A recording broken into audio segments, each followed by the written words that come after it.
Well, hello, friends. Mark Holmes here with my buddy Cowboy Joe Boo, as well as Joe Bear in the house. And as always, I want to thank you guys for watching, commenting, subscribing, and being part of the Joe Boo Sports Report. Without you guys, this doesn't work. So let's get open for business here, and let's wake up the football gods. Wake up this morning. Here we are. Oh my goodness, we are past the midway point of February.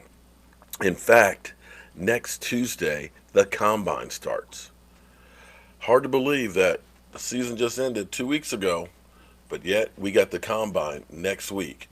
Also, next week, we have the beginning of the franchise tag being able to be placed on players. They have until March 10th. We've got the NFLPA possibly voting on this new deal that I think is going to pass.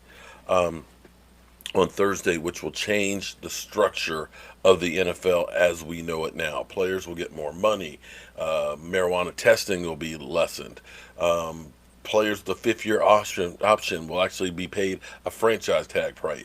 In 22-23 season, we'll see 17 games. We'll see two less playoff games. Preseason games. We'll see more teams in the playoffs. It's just almost mind-blowing with what's happening in the NFL. So here we sit with the Dallas Cowboys with a lot of work to do. The key date for the Dallas Cowboys is March 16th. That is the legal tampering day for players. By that time, we'll know if they plan on franchise tagging Dak Prescott, and that has more ramifications than just Dak Prescott, because then that means you're going to need to use a transition tag if it is still available, depending on the language in the collective bargaining agreement, because that stuff is still up in the air, or sign him to a long-term deal. And that also has direct ramifications in everybody else because it's like a first domino. So you need to figure out sooner than later what your game plan is. If you're planning on tagging Dak Prescott, you know it's going to be about a 33 plus $1 million hard number off your $77 million. You don't know if the CBA gets added, which might be another $10 million for this year's cap, giving you maybe, 87 to work with, and then you have to make decisions on guys like Tyrone Crawford. If you're going to keep him, then you're going to absorb that $9.5 million contract, or you let him go, you gain about $9 million on the cap. So there's a lot of decisions that have to be made over the next 2 weeks. You have to decide on what type of player you want to bring in. You got to also start looking at the prospects to see if there's some guys out there that just wow you and say, that's the guy that I ultimately need on this team to be successful. So there's a lot of moving pieces. And the biggest one, of course, is still Dak Prescott and the contract. And the question is if the Cowboys decide to franchise tag him and say, you know what, we're going to pull the good old Kirk Cousins on you, is if Dak Prescott holds out. Now, immediately, it's amazing because people will say Dak Prescott's greedy, he's not a team player, he needs to leave other money on the table for others, he's got endorsements out there, he should just be happy that he actually has a job. But here's an interesting thing for you, because the great thing about the internet, the interweb, so to speak, is once you put something out there, it's out there forever. And so, here's the thing. Last April 15th, I put this out because this, a lot of people have forgotten about. We'll leave that there. Russell Wilson had said before, he wanted a long-term deal and wants to be paid be the highest paid quarterback in the NFL by April 15th when they start their OTAs.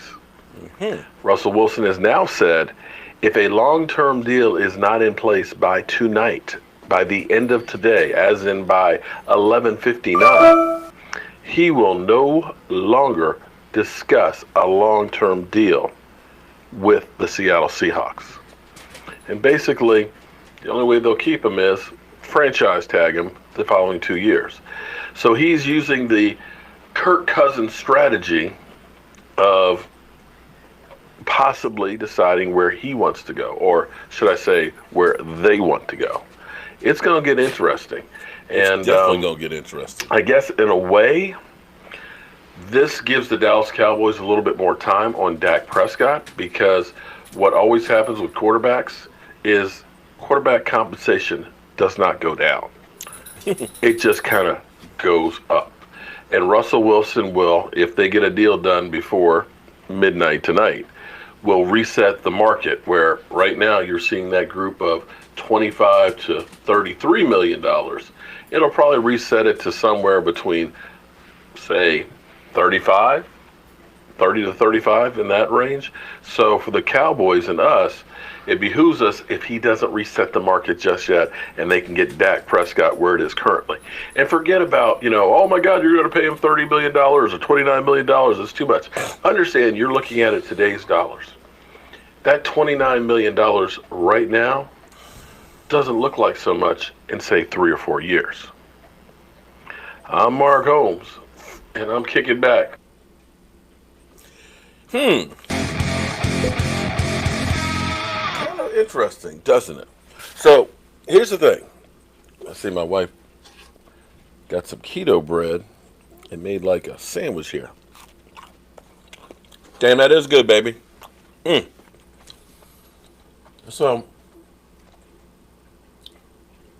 Russell Wilson, who was coming off of a 4-year, $87.1 million contract, literally put a gun to the head of the Seattle Seahawks and said, pay me by midnight tonight, or else I will never in life sign a long-term deal. You get this thing done. And he did.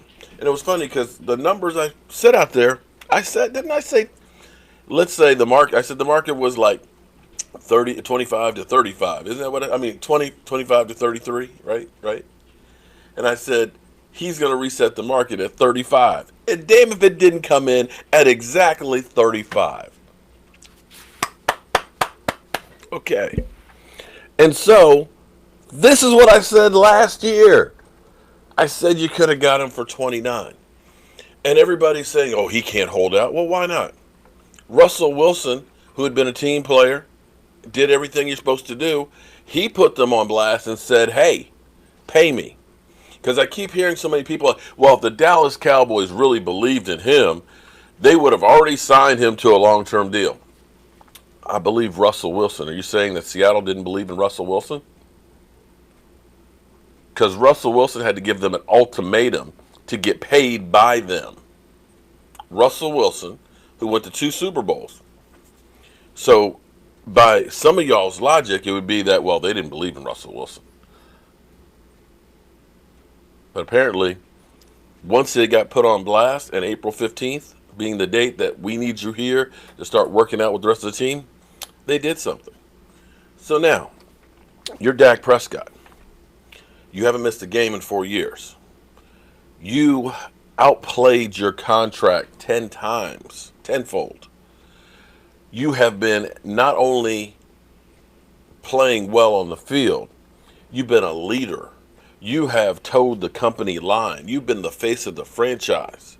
You have done everything above and beyond. You've not been in TMZ for some crazy stuff. You haven't been the guy who regressed like Baker Mayfield. You haven't been that guy who ends up being a bust like some people. You're not that guy that only played good for 13 games and were an MVP conversation and then kind of went downhill.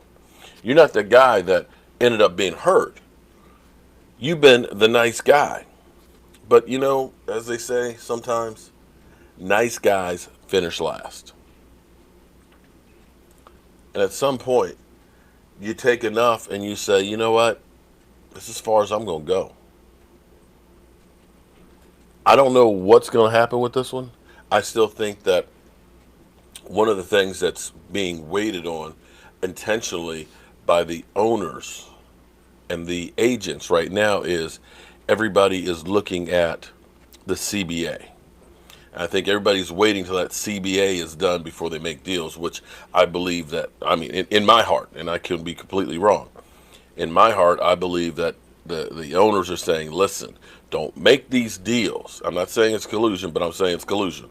Don't make any of these mega deals until after we get this contract in place. Because that is the little incentive for all the players that are looking to get that new contract, and knowing that that CBA is going to go up. And I think once that happens, you're going to see a flurry. You're going to see a rush for people to get their new contracts done. And I believe that that's where it is with the Dallas Cowboys.